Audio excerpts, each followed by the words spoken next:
दोस्तों नमस्कार। मैं हूं पवन कुमार दास।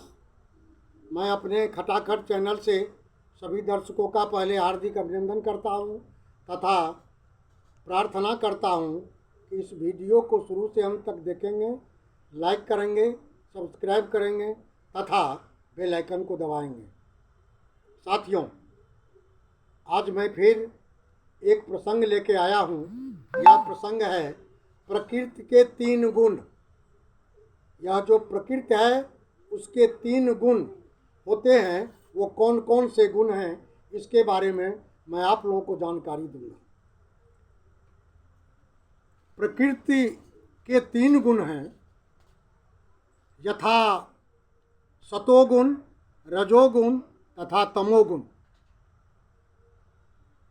इस भौतिक प्रकृति में जितनी भी सारे घटनाएं घटती है उसका 2 ही कारण है।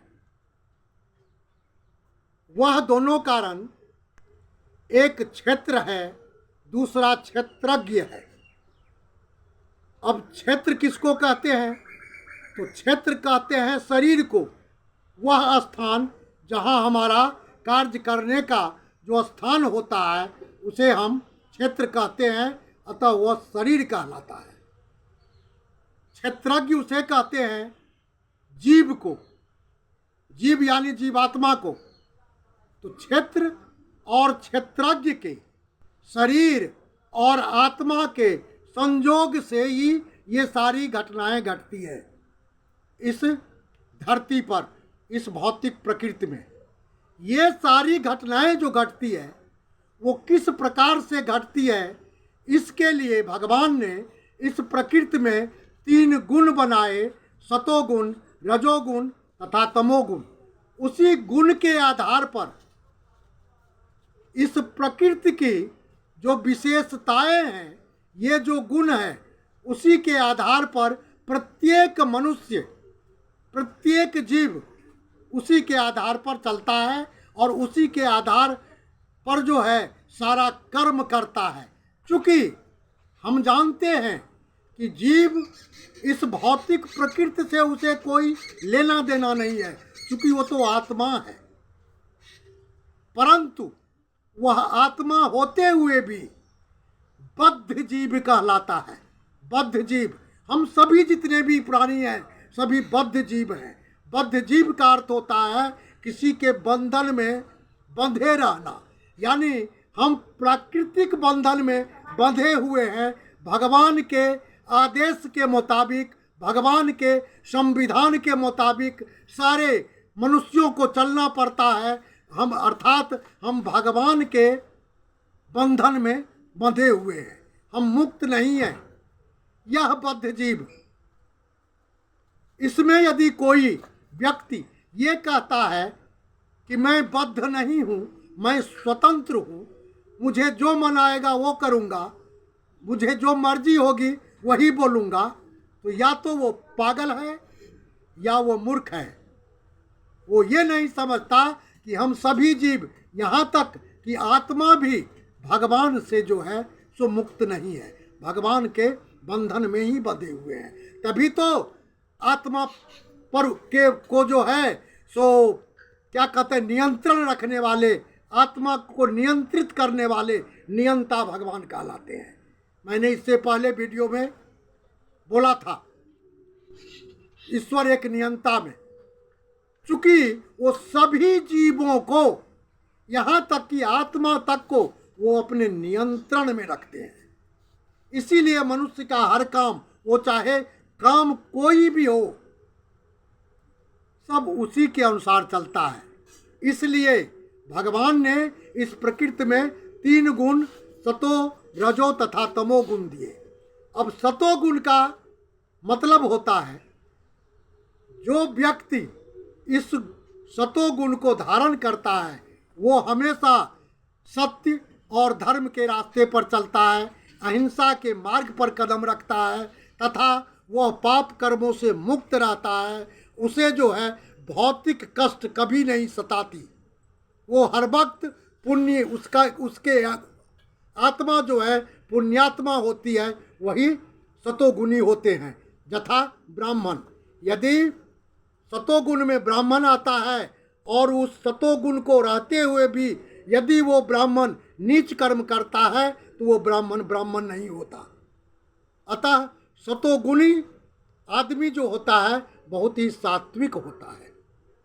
दूसरा है रजोगुण। रजोगुण में इसकी उत्पत्ति जो होती है तो इच्छा, आकांक्षा, तृष्णा, लोभ इत्यादि की उपज ही रजोगुणी कहलाता है। रजोगुण में आकर के जितने भी व्यक्ति हैं वो अपनी इच्छा और आकांक्षा की पूर्ति के लिए हैं। इस धरती पर गृहस्थाश्रम में जितने भी व्यक्ति हैं सभी रजोगुणी हैं, क्योंकि वो स्त्री और पुरुष दोनों के संसर्ग से रजोगुण तैयार होता है। यानी माने स्त्री के प्रति मर्द का आकर्षण और मर्द के प्रति स्त्री का आकर्षण ही रजोगुणी कहलाता है। उसमें वह आदमी बहुत अच्छा, बहुत सुंदर स्त्री चाहता है, बहुत सुंदर संतान चाहता है, बहुत सुंदर घर-बार चाहता है, बहुत सुंदर अपने बाल बच्चे को तालीम देना चाहता है, बहुत सुंदर उसका बाल बच्चा जो है तो अच्छा प्रशासनिक काम करे, अच्छे पदाधिकारी बने, रोजी रोजगार करे, इत्यादि बातें रजोगुणी में होता है। लेकिन वह रजोगुणी बाद में जा कर के यदि उसका यह लोभ, यह तृष्णा इतना बढ़ जाता है कि उसकी पूर्ति जो है तो आवश्यकता की पूर्ति के अलावा वह विलासता संबंधी आवश्यकता की पूर्ति में लग जाता है। अतः इस प्रकार के रजोगुणी व्यक्ति राजा बनता है। जितने भी राजा हुए हैं भौतिक प्रकृति में सभी रजोगुणी हैं। राजा बनने की क्षमता रजोगुणी व्यक्ति को ही होता है। उस रजोगुणी व्यक्ति में जितने भी व्यक्ति आते हैं, जितने भी लोग आते हैं वो आशा और तृष्णा से भरे हुए रहते हैं। अतः इस पृथ्वी पर, इस भौतिक युग में ज़्यादा से ज़्यादा लोग जो हैं इस धरती पर वो रजोगुणी ही हैं, उसी से उत्पन्न है। अर्थात उसका कर्म ही ऐसा होता है पूर्व जन्म में जो इस जन्म में आकर के वो राजा बनता है और उसे सारे चीज़ जो है इस तृष्णा, आशा, आकांक्षाएं सभी की पूर्ति इस युग में वो करना प्रारंभ करता है। अब तीसरा रहा तमोगुणी। तमोगुणी व्यक्ति का लक्षण होता है कि वो ज़्यादा ईर्ष्यालु होता है, अहंकारी होता है, प्रमादवश होता है जिसे पागलपन कहते हैं, तथा आलस्य ज़्यादा होता है। इस प्रकार की व्यक्ति जो इस धरती पर हैं, जो आलस्य से पीड़ित है, ईर्ष्या से पीड़ित है, अहंकार से पीड़ित है, जितने भी व्यक्ति इस कोटि में आते हैं वो सभी के सभी तमोगुणी होते हैं। अर्थात उसका जो है सो लोभ इतना बढ़ जाता है कि वो किसी को कत्ल तक कर सकता है, उसमें प्रमाद भर जाता है, पागलपन आ जाता है और वो जो है सो चोरी, डकैती इत्यादि कर्म से जो है सो लिप्त हो जाता है। ऐसे व्यक्ति, इस प्रकार की व्यक्ति तमोगुणी कहलाते हैं, जिसमें ज़्यादा क्रोध ही क्रोध भरा हुआ रहता है। तम माने अंधकार, उसकी जीवन, उसका भविष्य अंधकारमय हो जाता है। इसलिए भगवान ने इस पृथ्वी पर, इस भौतिक युग में जितने समग्र भौतिक जो व्यवस्थाएं हैं, समग्र जितने भी इसमें वस्तुएं हैं, सभी को बड़ी सोच समझ के ईश्वर ने प्रदान किया है और यह गुण से भर दिया है, क्योंकि कर्म के अनुसार फल पाता है। अतः जो सतोगुणी कर्म करेगा, करता आया है पूर्व जन्म से, वही इस युग में भी, इस जन्म में भी सतोगुणी कहलाएगा। जो रजोगुणी में था उस जन्म में वो इस जन्म में भी रजोगुनी होगा, और जो तमोगुनी में था उस जन्म में, वो इस जन्म में भी तमोगुनी होगा, अहंकारी होगा, प्रमादवश होगा, चोर होगा, उचक्का होगा, इत्यादि जो है गुण उसमें भर जाता है। अतः मैं यह वीडियो समाप्त करने से पहले एक बार भगवान का नाम लेना चाहता हूँ।